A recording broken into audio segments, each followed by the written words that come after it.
ദൈവനാമത്തിന് മഹത്വം ഉണ്ടായിരിക്കട്ടെ. സെവിയാ സംഘത്തിനത്തോട് ചേർന്ന് നിങ്ങളോടൊപ്പം ആയിരിക്കാൻ തക്കവണ്ണം ദൈവം തന്ന അവസരത്തെ ഓർത്ത് ദൈവത്തിന് സ്തോത്രം. ആമുഖത്തിൽ സെക്രട്ടറി പറഞ്ഞ എല്ലാ നല്ല വാക്കുകൾക്കും നന്ദി പറയുന്നു. സജിയച്ചനും കൊച്ചുമേയും കുടുംബമായിട്ട് ഞങ്ങൾ ഒരുമിച്ച് ഒരു കുടുംബത്തെ പോലെ, സഹോദരങ്ങളെ പോലെ കഴിഞ്ഞ കാലഘട്ടം, അച്ഛനും 30 പരം വർഷങ്ങളായി ശുശ്രൂഷയിലായിട്ട്, എന്നാൽ ആ ഒരു തുടക്കം മുതൽ തന്നെ ഇന്ന് വരെയും കുടുംബമായിട്ടുള്ള ആ ഒരു ബന്ധത്തിൽ നിലനിൽപ്പാൻ തക്കവണ്ണം പല സ്ഥലങ്ങളിലായി വ്യത്യസ്ത സ്ഥലങ്ങളിലൊക്കെ പ്രവർത്തിക്കുമ്പോഴും എപ്പോഴും ഒന്നും വിളിക്കാൻ സാധിക്കാതെ പോകുന്ന ഇടത്താണെങ്കിലും കാണുമ്പോൾ വീണ്ടും ആ ഒരു പഴയ ബന്ധത്തിലും സ്നേഹത്തിലും ഞങ്ങൾക്കൊക്കെ ഇടപെടുവാനായിട്ട് സാധിക്കുന്നു. തീർച്ചയായിട്ടും that is A bond which we always had with each other. അച്ഛനും കൊച്ചുമേയും അച്ഛന്റെ മക്കളും ഞങ്ങളുടെ മകൾ സ്നേഹയും ഒക്കെ ഒരുമിച്ച് വളർന്ന ഒരു നല്ല കാലഘട്ടം എപ്പോഴും ഞങ്ങൾ ഓർക്കാറുണ്ട്. അച്ഛന്റെയും കൊച്ചുമേയുടെയും ശുശ്രൂഷകളും ആ ഇടവയ്ക്കും അനുഗ്രഹമാകുന്നു എന്ന് ഞങ്ങൾ വിശ്വസിക്കുന്നു. തുടർന്നും അവരുടെ എല്ലാ ശുശ്രൂഷകളും ദൈവനാമ മഹത്വത്തിനായിട്ട് തീരട്ടെ എന്ന് ആത്മാർത്ഥമായിട്ട് ആശംസിക്കുകയും പ്രാർത്ഥിക്കുകയും ചെയ്യുന്നു. ഇന്ന് നമ്മുടെ ഒരുമിച്ചുള്ള ധ്യാനത്തിനായിട്ട് സേവികാ സംഘ ദിനത്തോട് ആയതുകൊണ്ട് ഇന്ന് സഭയായിട്ട് തിരഞ്ഞെടുത്തിരിക്കുന്ന തീം സ്ത്രീകൾ മാറ്റത്തിന്റെ വഴി ഒരുക്കുന്നവർ. മാറ്റത്തിന് വഴി ഒരുക്കുന്നവർ എന്നുള്ളതാണല്ലോ. 1 second. Can you see the screen, Achan? No, wait, hold on. Yeah. Can you? Yeah. Okay.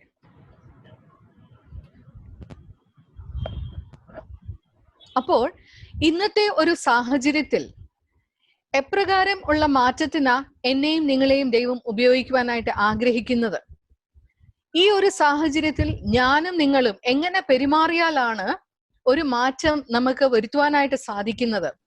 അതൊക്കെ ഒരുമിച്ച് പഠിക്കണമെങ്കിൽ തീർച്ചയായിട്ടും എനിക്കും നിങ്ങൾക്കും അറിയാം, ഞാനും നിങ്ങളും ഒരിക്കലും കണ്ടിട്ടില്ലാത്ത ഒരു അനുഭവത്തിൽ കൂടെ, ഒരിക്കലും പ്രതീക്ഷിക്കാത്ത, ആഗ്രഹിക്കാത്ത ഒരു സാഹചര്യത്തിൽ കൂടെ, ക്രൈസിസിൽ കൂടെ കടന്നു പോകുന്ന ഒരു കാലഘട്ടത്തിൽ എങ്ങനെയാണ് മാറ്റം വരുത്തേണ്ടത്? എവിടെയാണ് മാറ്റം വരുത്തേണ്ടത്? എപ്രകാരമുള്ള മാറ്റമാണ് സമൂഹത്തിന് നന്മയ്ക്കായിട്ട് തീരുന്നത് എന്നൊക്കെ തിരിച്ചറിയണമെങ്കിൽ തീർച്ചയായിട്ടും വേദപുസ്തകത്തിലെ കഥാപാത്രങ്ങളിലേക്ക് തന്നെ തിരിഞ്ഞു നോക്കുക. അവരുടെ ജീവിതത്തിലെ പ്രതിസന്ധിയെ എങ്ങനെ തരണം ചെയ്തു എന്നുള്ളത് നമ്മൾ മനസ്സിലാക്കുമ്പോൾ, കാലങ്ങൾ മാറിയാലും മാറ്റമില്ലാത്ത ദൈവവചനം ഇന്നും എന്നോടും നിങ്ങളോടും സംസാരിക്കുന്നു. കാലത്തിന് ഒത്തവണ്ണം ദൈവവചനം നമുക്ക് ആലോചനകൾ നൽകി തരുന്നു. അതുകൊണ്ട് തന്നെ ഇന്നത്തെ ഒരുമിച്ചുള്ള ധ്യാനത്തിനായിട്ട് അല്ലെങ്കിൽ റിട്രീറ്റിനായിട്ട് ഞാൻ തിരഞ്ഞെടുത്ത ഒരു theme redesigning life for revised living. പുതിയ ജീവിതത്തിനായി പുതിയ രൂപകൽപ്പന. ഇപ്പൊ നമ്മളൊക്കെ പറയുന്ന ഒരു വാക്കാണ് we have got adjusted to the new normal. പുതിയ ഒരു നോർമലിലൊക്കെ നമ്മൾ അങ്ങ് പൊരുത്തപ്പെട്ടു പോയി. ഇനിയും അടുത്ത ഒരു 6 മാസം അല്ലെങ്കിൽ ഒരു വർഷം, when everything will go, pandemic will go, may hopefully things will return to the different normal. ഒരു പക്ഷെങ്കിൽ പഴയ നോർമൽ ആയിരിക്കത്തില്ല, എന്നാൽ it will be a different normal. So if we have to redesign our life for a different normal, what should we do? അതിന് ആധാരമായിട്ട് എടുത്തിരിക്കുന്നത്, ആദ്യം ആമുഖമായിട്ട് വായിക്കാൻ ആഗ്രഹിക്കുന്നത് വിശുദ്ധ ലൂക്കോസ് എഴുതിയ സുവിശേഷം 4-ാം അധ്യായം 25-ഉം 26-ഉം വാക്യങ്ങൾ. ഏലിയാവിന്റെ കാലത്ത് ആകാശം 3 ആണ്ട് 6 മാസം അടഞ്ഞിട്ട് ദേശത്തെങ്ങും മഹാക്ഷാമം ഉണ്ടായപ്പോൾ ഇസ്രായേലിൽ പല വിധവമാരുണ്ടായിരുന്നു എന്ന് ഞാൻ യഥാർത്ഥമായി നിങ്ങളോട് പറയുന്നു. എന്നാൽ സീദോനിലെ സറെപ്തയിലെ ഒരു വിധവയുടെ അടുക്കലേക്കല്ലാതെ അവരുടെ ആരുടെയും അരികിലേക്ക് ഏലിയാവിനെ അയച്ചില്ല. പ്രാർത്ഥിക്കാം. വാഗ്ദത്തങ്ങൾ വിശ്വസ്തനായ ഞങ്ങളുടെ നല്ല ദൈവമേ, സ്വർഗ്ഗസ്ഥ പിതാവേ, ഈ വിശുദ്ധ ദിവസത്തിന്റെ പ്രഭാതത്തിനായിട്ട് സ്തോത്രം. കർത്താവെ, വിവിധ ഇടങ്ങളിൽ ആയിരുന്നത് കൊണ്ട് തന്നെ ദൈവമേ, നിന്റെ സന്നിധിയിൽ ഒരുമനപ്പെട്ട് യാചിപ്പാനും വചനം പഠിക്കുവാനും നീ തന്ന അവസരത്തിനായിട്ട് സ്തോത്രം. വ്യത്യസ്തമായ സാഹചര്യങ്ങളിൽ വ്യത്യസ്തമായ അനുഭവങ്ങളിൽ കൂടെ കടന്നു പോകുന്ന ഞങ്ങൾ ഓരോരുത്തരോടും കർത്താവെ, ദൈവവചനത്തിന് മുൻപാകെ ഇരിക്കുമ്പോൾ ഞങ്ങളുടെ ജീവിതത്തിൽ തിരുത്തേണ്ടത് തിരുത്തുവാനുള്ള കൃപ ഞങ്ങൾക്ക് നൽകി തരണമേ എന്ന് പ്രാർത്ഥിക്കുന്നു. ദൈവമായ കർത്താവെ, ഞങ്ങളുടെ ആവശ്യങ്ങൾ, ഞങ്ങളുടെ പ്രയാസങ്ങൾ, ഞങ്ങളുടെ പരിമിതികളൊക്കെ കർത്താവ് അറിയുന്നു. എന്നാൽ അവിടെയൊക്കെയും ദൈവമേ, നീ പോറ്റുന്ന കൃപയ്ക്കായിട്ട് സ്തോത്രം. നിന്റെ കരുണയിൽ തുടർന്നും ആശ്രയിപ്പാൻ ഇടയാക്കണമേ. അല്പസമയം നിന്റെ വചനത്തിന്റെ മുൻപാകെ ഇരിക്കുമ്പോൾ വചനത്താൽ ഞങ്ങളെ അനുഗ്രഹിക്കണമേ. യേശുവിൻ നാമത്തിൽ അപേക്ഷിക്കുന്നു, കൃപയോടെ കേൾക്കണമേ. ആമേൻ. ആമേൻ. വിശുദ്ധ ലൂക്കോസിന്റെ സുവിശേഷം 4-ാം അധ്യായത്തിന്റെ ഈ ഒരു 2 വാക്യങ്ങളിൽ ഞാനും നിങ്ങളും കാണുന്നത് യേശു കർത്താവ് പഴയ നിയമത്തിലെ ഒരു കഥാപാത്രം, അതാരായിരുന്നു? സാറിഫാത്തിലെ വിധവയെ കുറിച്ച് പരാമർശിക്കുന്നത് നമുക്ക് കാണുവാനായിട്ട് സാധിക്കും. ഈ ഒരു വാക്യം യേശു കർത്താവിന്റെ ഒരു പ്രസംഗത്തിന്റെ ഭാഗമാണ്. യേശു കർത്താവ് താൻ ജനിച്ചു വളർന്ന പട്ടണമായ നസ്രത്തിലേക്ക് വന്ന് അവിടെ ശാസ്ത്രിമാരോടും പരീശന്മാരോടും ദൈവവചനം പ്രസംഗിക്കുന്ന സമയത്ത് ഈ ഒരു ഭാഗത്ത് പരാമർശിച്ചതായിട്ട് നമുക്ക് കാണുവാനായിട്ട് സാധിക്കും. എന്നാൽ ഈ പ്രസംഗത്തിന്റെ ഒരു പ്രത്യേകതയുണ്ട്. ഇതില് യേശു കർത്താവിന് കയ്യടി കിട്ടി. എങ്ങനെ മനസ്സിലാക്കാനായിട്ട് സാധിക്കും? 22-ാമത്തെ വാക്യത്തിൽ എല്ലാവരും അവനെ പുകഴ്ത്തി അവന്റെ വായിൽ നിന്ന് പുറപ്പെട്ട് ലാവണ്യ വാക്കുകൾ നിമിത്തം ആശ്ചര്യപ്പെട്ടു. അപ്പോൾ അതൊരു കയ്യടി കിട്ടിയ അമേസിംഗ് റെസ്പോൺസ്. ആളുകൾക്ക് ആശ്ചര്യപ്പെട്ടു, അവനെ അഭിനന്ദിച്ചു. എന്നാൽ 28-ാമത്തെ വാക്യത്തിൽ നാം വായിക്കുമ്പോൾ പള്ളിയിലുള്ളവർ ഇത് കേട്ടിട്ട് എല്ലാവരും കോപം നിറഞ്ഞവരായി എഴുന്നേറ്റു അവനെ പട്ടണത്തിന് പുറത്താക്കി അവരുടെ പട്ടണം പണിതിരുന്ന മലയുടെ വക്കോളം കൊണ്ടുപോയി തലകീഴായി തള്ളിയിടുവാൻ ഭാവിച്ചു. So this is an extreme different response. ആദ്യം അവനെ പ്രശംസിച്ചു, എന്നാൽ അവസാനമായപ്പോഴത്തേക്ക് അവിടെ നിന്ന് പുറന്തള്ളപ്പെടുന്ന ഒരു അനുഭവത്തിലേക്ക് യേശു കർത്താവ് എത്തിച്ചേരുന്നു. എന്തുകൊണ്ടാണ് അങ്ങനെ യേശു കർത്താവിന് അങ്ങനെ ആ ഒരു അനുഭവം വന്നത്? കാരണം യേശു കർത്താവ് വിജാതീയമായ മാർജിനലൈസ്ഡ് ആയിട്ടുള്ള ഒരു സ്ത്രീയെ കുറിച്ച് അവളുടെ ജീവിതത്തെ എടുത്തു കാണിച്ച് പ്രസംഗിച്ചപ്പോൾ ശാസ്ത്രിമാർക്കും ന്യായപ്രമാണികൾക്കും അത് ഇഷ്ടപ്പെട്ടില്ല. എന്നാൽ ഒട്ടും പേരില്ലാത്ത, അവളെ കുറിച്ച് യാതൊരു ഡീറ്റെയിൽസ് ഇല്ലാത്ത സാറിഫാത്തിലെ വിധവ എന്ന് മാത്രമേ അവിടെ പറയുന്നുള്ളൂ. അവളെ കുറിച്ച് യേശു കർത്താവ് അങ്ങനെ പരാമർശിക്കണമെങ്കിൽ തീർച്ചയായിട്ടും അവളുടെ ജീവിതത്തിലെ ചില പ്രത്യേകതയുണ്ടായിരുന്നു. നമുക്കറിയാം, ആ വാക്യം നമ്മൾ വായിച്ചപ്പോൾ there was a lockdown from the sky for 3 years. അല്ലെ? It did not rain from the sky for 3 years. So the people that time experienced a lockdown from the sky. ഞാനും നിങ്ങളും ലോക്ക്ഡൌൺ എന്നുള്ള വാക്ക് കേട്ടിട്ടുണ്ടായിരിക്കാം, അതിനെക്കുറിച്ച് മനസ്സിലാക്കിയിട്ടുണ്ടായിരിക്കാം. എന്നാൽ യഥാർത്ഥമായിട്ട് ലോക്ക്ഡൌൺ എന്താണെന്നുള്ളത് ഈ കഴിഞ്ഞ 5 മാസത്തിലാണ് മനസ്സിലാക്കിയത്. We are also going through a lockdown experience. What is the expected response from us? Do we have an idea? Do we have a guide? Do we have a map to follow? No. But definitely the word of God has characters which tells us what is the guideline to follow. അതുകൊണ്ടാണ് lockdown കാലത്ത് 2 വ്യക്തികള്, അപ്പോൾ ഇവിടെ സാറിഫാത്തിലെ വിധവയെ കുറിച്ച് നമ്മൾ പഠിക്കുമ്പോൾ അവര് മാത്രമല്ല, എന്നാൽ ഏലിയ പ്രവാചകനെയും കൂടെ ചേർത്ത് പഠിക്കുവാനായിട്ട് ആഗ്രഹിക്കുന്നു. അതുകൊണ്ടാണ് ഞാനും നിങ്ങളും പഴയ നിയമത്തിലെ ആ ഭാഗം വേദഭാഗമായിട്ട് വായിച്ചു കേട്ടപ്പോൾ അതിന്റെ ആ സംഭവം നമ്മൾ ഭംഗിയായിട്ട് മനസ്സിലാക്കിയിട്ടുണ്ടല്ലോ. ഒരു സെക്കൻഡ്. ഓക്കെ. സാറിഫാത്തിലെ വിധവ, അത് 1 രാജാക്കന്മാർ 17-ാം അധ്യായം 7 മുതൽ 24 വരെയുള്ള വാക്യങ്ങൾ. ഈ വിധവയെ കുറിച്ച് നമ്മള് സൺഡേ സ്കൂളിൽ പഠിച്ചിട്ടുണ്ട്, സൺഡേ സ്കൂളിന്റെ പാട്ടുകളിൽ കൂടെ അവരെ കുറിച്ച് കേട്ടിട്ടുണ്ട്. അപ്പോൾ അവരുടെ ഒരു സ്റ്റോറി നമുക്ക് നന്നായിട്ട് അറിയാം. അതുകൊണ്ട് ആ സ്റ്റോറിയുടെ ഡീറ്റെയിൽസിലേക്ക് പോകുന്നില്ല. എന്നാൽ സാറിഫാത്തിലെ വിധവ, അവരെ കുറിച്ച് നമ്മൾ പഠിക്കുമ്പോൾ വേറൊരു പേരും കൂടി ഒരുമിച്ച് പഠിക്കും. അതാരാണ്? ഏലിയ പ്രവാചകൻ. ഏലിയ പ്രവാചകനെ ദൈവം ഉപയോഗിക്കുന്ന ഒരു കാലഘട്ടം ഇസ്രായേലിന്റെ ചരിത്രത്തിൽ ഏറ്റവും ഇരുണ്ടമായ ഒരു കാലഘട്ടമായിട്ട് നമുക്ക് മനസ്സിലാക്കുവാനായിട്ട് സാധിക്കും. കാരണം എന്ത്? അന്ന് ഭരിച്ചിരുന്ന രാജാവ് ആഹാബ് രാജാവും ജസ്ബേൽ രാജ്ഞിയും 2 പേരും ദൈവത്തിന് അനിഷ്ടമായി അധികമായിട്ട് ജീവിച്ച, അല്ലെങ്കിൽ ദൈവത്തിന് അനിഷ്ടമായിട്ടുള്ള എല്ലാ പ്രവൃത്തികളിലും ഏർപ്പെട്ട ഒരു രാജാവും രാജ്ഞിയുമായിരുന്നു. അതുകൊണ്ടാണ് ഇസ്രായേൽ ചരിത്രത്തിൽ ഏറ്റവും മോശമായ ഒരു കാലഘട്ടമായിട്ട് അത് മനസ്സിലാക്കുവാനായിട്ട് നമുക്ക് സാധിക്കുന്നത്. ആ ഒരു കാലഘട്ടത്തിൽ ദൈവം ഉപയോഗിക്കുന്ന ഒരു പ്രവാചകനാണ് ഏലിയ പ്രവാചകൻ. അവരുടെ വഴികളെ തിരുത്തി ജീവിക്കുവാൻ ആഹ്വാനം ചെയ്യുവാൻ വേണ്ടി ഉപയോഗിച്ച ഒരു പ്രവാചകനാണ് ഏലിയ പ്രവാചകൻ. എന്നാൽ അതുകൊണ്ട് തന്നെ ആഹാബ് രാജാവും യെസ്ബേൽ രാജ്ഞിയും ഏലിയാവിന്റെ ശത്രുക്കളായി മാറി. ഏലിയാവിന്റെ ജീവനെ അപായപ്പെടുത്തുവാൻ വേണ്ടി അവർ തുനിയുമ്പോൾ ഏലിയാവ് ഓരോ സ്ഥലം മാറി ഒളിച്ചിരിക്കുന്ന അനുഭവങ്ങൾ നമുക്കറിയാം. അങ്ങനെയാണ് കെരീത്ത് എന്ന തോട്ടിന്റെ കരയില് ഈ ഏലിയാവ് ഒളിച്ചിരിക്കുന്നത്. അവിടുത്തെ ഒരു സുരക്ഷിതമായ ജീവിതത്തിൽ കഴിഞ്ഞു പോകുന്ന ഒരു കാലഘട്ടത്തിലാണ് വീണ്ടും ഏലിയാവിനോട് അവിടുന്ന് പോകുവാനായിട്ട് ആവശ്യപ്പെടുന്നത്. യഹോവയായ ദൈവം അവിടെ നിന്ന് വീണ്ടും ട്രാൻസ്ഫർ ചെയ്യുന്നു. എങ്ങോട്ടാ പോകാൻ ആവശ്യപ്പെടുന്നത്? സാറേഫാത്തിലെ വിധവയുടെ ഭവനത്തിലേക്ക്. What is the speciality of the widow of the Zarephath? മനസ്സിലാക്കേണ്ടത്, സാറേഫാത്ത് എന്നുള്ള സ്ഥലം, പ്രദേശം സീദോൻ പട്ടണത്തിന്റെ ഒരു ഭാഗമായിരുന്നു. ആ സീദോൻ പട്ടണം ജസ്ബേൽ രാജ്ഞിയുടെ ജന്മനാടായിരുന്നു. അപ്പം തീർച്ചയായിട്ടും യഹോവയായ ദൈവം ഏലിയ പ്രവാചകനോട് പോകുവാനായിട്ട് ആവശ്യപ്പെടുന്നത് ഒരു സുരക്ഷിതമായ സ്ഥലത്തേക്കല്ല. Right? He is asking him to go into the enemy territory. Not only in the enemy territory, he is sending him to the house of the widow, where there is no male സംരക്ഷണം, ഒരു പുരുഷ സംരക്ഷണം ഇല്ലാത്ത ഭവനത്തിലേക്കും. ആ കാലത്ത് വിധവമാർക്ക് ജീവിക്കുവാൻ വളരെയധികം ബുദ്ധിമുട്ടുള്ള ഒരു കാലഘട്ടത്തിൽ അവരുടെ ജീവൻ തന്നെ നിലനിൽപ്പില്ലാത്ത ഒരു പ്രയാസത്തിലിരിക്കുന്ന ആ ഭവനത്തിലേക്കാണ് ദൈവം ഏലിയാവിനെ അയക്കുന്നത്. എന്നാൽ ഏലിയാവ് എന്നാ പ്രതികരണം? ചോദ്യം ചെയ്യാതെ he moves on with the uncertainties and he is obeying to follow God's direction, right? And when he reaches in the widow of Zarephath, what does he see? തന്റെ അവസാനത്തെ അത്താഴം കഴിച്ച് താനും തന്റെ മകനും ജീവിതം അവസാനിപ്പിക്കുവാൻ ഒരുങ്ങിയിരിക്കുന്ന ഒരു വിധവ.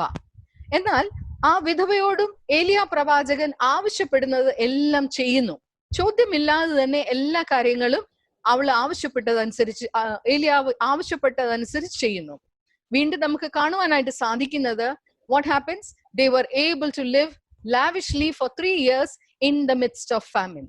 ഒരു പ്രതിസന്ധിയുടെ മധ്യത്തിൽ ഏലിയ പ്രവാചകനും സാറേഫാത്തിലെ വിധവയും നമ്മളെ പഠിപ്പിക്കുന്ന ഏറ്റവും വലിയ ഒരു പാഠം, 1, realigning our path with divine guidance. ദൈവിക പദ്ധതിயின் പ്രകാരം ജീവിതത്തിന് പുനർക്രമീകരണങ്ങൾ നടത്തുക. Realigning our path. Elijah could have asked, why God to Zarephath? Why to Sidon, which is an enemy territory? സാറേഫാത്തിലെ വിധവയ്ക്ക് ദൂരേത് കണ്ടപ്പോഴേ ഒരു പക്ഷെങ്കിൽ കഥ അടയ്ക്കാമായിരുന്നു. അവരുടെ ജീവിതത്തിൽ തന്നെ ഭക്ഷിപ്പാനായിട്ടൊന്നുമില്ല. എന്നാൽ they were ready to realign their path with divine guidance. ദൈവം ആഗ്രഹിച്ച പ്രകാരം from one point to the other. ഏലിയാവിനോട് പറഞ്ഞില്ല, അവിടെ പിന്നെ എന്തായിരിക്കും എന്നൊന്നും ഏലിയാവിന് അറിയത്തില്ല. just from one point to the other ഉള്ള ഡയറക്ഷൻ മാത്രമേ ദൈവം ഏലിയ പ്രവാചകന് കൊടുത്തുള്ളൂ. അവിടെ വെച്ചും സാറേഫാത്തിലെ വിധവയ്ക്കും from one point to the other അന്നത്തേക്കുള്ള അത്താഴത്തിനുള്ള വഴി മാത്രമേ കാണിച്ചു കൊടുത്തുള്ളൂ. So it is only one point to the other point, but they were ready to follow the direction. അവിടെ ഒരു ആശയം കൂടെ അവിടെ എടുത്തു പറയുവാനായിട്ട് ആഗ്രഹിക്കുന്നത്, 13ാമത്തെ വാക്യം, ഏലിയാവ് അവളോട് ഭയപ്പെടേണ്ട. അപ്പോൾ ഏലിയാവ് ചെന്നെത്തുന്ന വീട് പ്രതിസന്ധി അല്ലെങ്കിൽ ക്രൈസിസിൽ കൂടെ കടന്നു പോകുന്ന ഒരു ഭവനമാണ്. എന്നാൽ ഏലിയാവ് ആദ്യം ആ ഭവനത്തിലുള്ള സ്ത്രീയോട് പറയുന്ന എന്നാ? ഭയപ്പെടേണ്ട. എന്നിട്ട് ഏലിയാവിന്റെ കയ്യിലുള്ള മോട്ടിവേഷണൽ ക്യാപ്സൂളോ മോട്ടിവേഷണൽ ടോക്കോ ഒന്നും അല്ല കൊടുക്കുന്നേ. What does he say? ഇസ്രായേലിന്റെ ദൈവമായ യഹോവ ക്ഷാമകാലത്ത് നമ്മളെ പരിപാലിക്കുമെന്നുള്ള അഷ്വറൻസ് ആണ് അവിടെ കൊടുക്കുന്നത്. So he is not giving any motivational talk based on the capsule that he has, but he is basing the fear not, ഭയപ്പെടേണ്ട എന്നുള്ളത് പറയുന്നതിന്റെ അടിസ്ഥാനം ദൈവത്തിന്റെ നടത്തിപ്പിനെ കുറിച്ചും ദൈവത്തിലുള്ള ആശ്രയത്തെ കുറിച്ചുമാണ് ഓർമ്മിപ്പിക്കുന്നത്. ഒരു സെക്കൻഡ് അച്ഛന, just moving to the previous slide. Okay, കാണാമോ അച്ഛാ? സ്ലൈഡ് കാണാമോ? സോ ഈ ഒരു ക്രൈസിസിൽ, ഈ പ്രതിസന്ധിയിൽ കൂടെ കടന്നു പോകുന്ന ഞാനും നിങ്ങളും ഈ ഒരു അനുഭവത്തിൽ നിന്ന് പഠിക്കുന്ന ഏറ്റവും വലിയ പാഠം എന്താണ്? ജീവിതത്തിന്റെ അനിശ്ചിത അവസ്ഥകളെ എപ്രകാരം നേരിടാം? How do we face the uncertainties? How do we handle the uncertainties of life? This lockdown period, ഈ കാലഘട്ടത്തിൽ ഏറ്റവും വലിയ പാഠം മറ്റൊന്നിനെക്കാട്ടിലും ഞാനും നിങ്ങളും പഠിച്ചത് ഒന്നും നമ്മുടെ കയ്യില് ഇല്ല. അടുത്ത നിമിഷം, അടുത്ത ദിവസം എന്തായിരിക്കും എന്നുള്ളത് ഐ ഡോണ്ട് നോ. ഇന്ന് ഒരു ലോക്ക്ഡൌണിന്റെ സമയത്ത് ഒരു പക്ഷെങ്കിൽ നിങ്ങൾ ഒരു ബാർബർ ഷോപ്പുകാരനോട് ചോദിക്കുക, sir when are you going to open your shop എന്ന് പറഞ്ഞാൽ what will he say? I don't know. If you ask a businessman, when are you going to dispatch the products? What he will say? I don't know.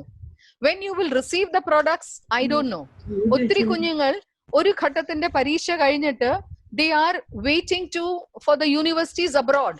അവർ യൂണിവേഴ്സിറ്റീസിലും കോളേജിലും ഒക്കെ വിളിച്ച് ചോദിക്കുമ്പോൾ അവർ ചോദിക്കുന്നത് when is the college going to start? When are the classes going to resume? എന്നുള്ളത് ചോദിക്കുമ്പോൾ അവിടെ മറുപടി കിട്ടുന്നത് I don't know. Nobody had an answer of what is going to happen next. ലോകത്തിന്റെ എത്ര വലിയ സ്ഥാനത്തിരിക്കുന്ന ആളാണെങ്കിലും ഉത്തരം കിട്ടാത്ത ഒരു അനുഭവത്തിലാണ് പലരും ഇന്ന് നിൽക്കുന്നത്. And that was very difficult to handle. അച്ഛൻ ഓർമ്മിപ്പിച്ചതുപോലെ ഞാൻ കൗൺസിലിംഗ് രംഗത്ത് പ്രവർത്തിക്കുന്ന ഒരാളാണ്. കഴിഞ്ഞ മാർച്ച് വരെ ഞാൻ ഹിന്ദുസ്ഥാൻ കോളേജിൽ യൂണിവേഴ്സിറ്റി കൗൺസിലറായിട്ട് പ്രവർത്തിച്ചു. മാർച്ചിൽ റെസിഗ്നേഷൻ കൊടുത്തു. അതിനുശേഷമായിരുന്നു ഈ ലോക്ക്ഡൌൺ ഒക്കെ തുടങ്ങിയത്. ആ സമയത്ത് എങ്ങനെ നമുക്ക് മറ്റുള്ളവരെ ഒന്ന് സഹായിക്കാനായിട്ട് സാധിക്കും എന്ന് ചിന്തിച്ചപ്പോൾ ലോക്ക്ഡൌൺ കാലഘട്ടത്തിൽ ഞാൻ ഒരു പോസ്റ്റർ ഡിസൈൻ ചെയ്ത് mental health help available online free of cost. Anybody going through any kind of mental health challenges could call and I would provide them counseling. കാരണം ഈ ഒരു ലോക്ക്ഡൌൺ ആരംഭിച്ചപ്പോൾ തന്നെ ഒത്തിരി വ്യക്തികൾക്കും ഒത്തിരി കുടുംബത്തിലും നമുക്ക് പ്രശ്നങ്ങൾ, മാനസികമായ സംഘർഷം അനുഭവിക്കുന്നതായിട്ട് കാണുവാനായിട്ട് സാധിച്ചു. പലർക്കും ഒരു കൗൺസിലർ പ്രൊഫഷണലിനെ കാണുവാനായിട്ട് ഉള്ള സാമ്പത്തിക ബുദ്ധിമുട്ട് കാണും. പലർക്കും അവിടെ പോകുന്നതിലുള്ള ഒരു സ്റ്റിഗ്മ ഉള്ളതിന്റെ ബുദ്ധിമുട്ടും കാണും. ആ ഒരു സാഹചര്യത്തിൽ ഇങ്ങനെയുള്ള നമ്പർ കൊടുക്കുമ്പോൾ തീർച്ചയായിട്ടും ആളുകൾക്ക് പ്രയോജനപ്പെടുമല്ലോ എന്നുള്ള താല്പര്യത്തോടുകൂടെ ഇത് ഞാൻ ഇങ്ങനെ ഒരു പോസ്റ്റർ ഉണ്ടാക്കി പല ഗ്രൂപ്പ്സിലും അയച്ചു. നമ്മുടെ ആളുകൾ, അച്ഛന്മാരൊക്കെ തന്നെ പല ഗ്രൂപ്പ്സിൽ അയച്ച് പലയിടത്തു നിന്നും ആളുകൾ വിളിക്കും. അവരുടെയൊക്കെ ഏറ്റവും വലിയ ചാലഞ്ച് എന്നുള്ളത് ആങ്സൈറ്റി ആയിരുന്നു.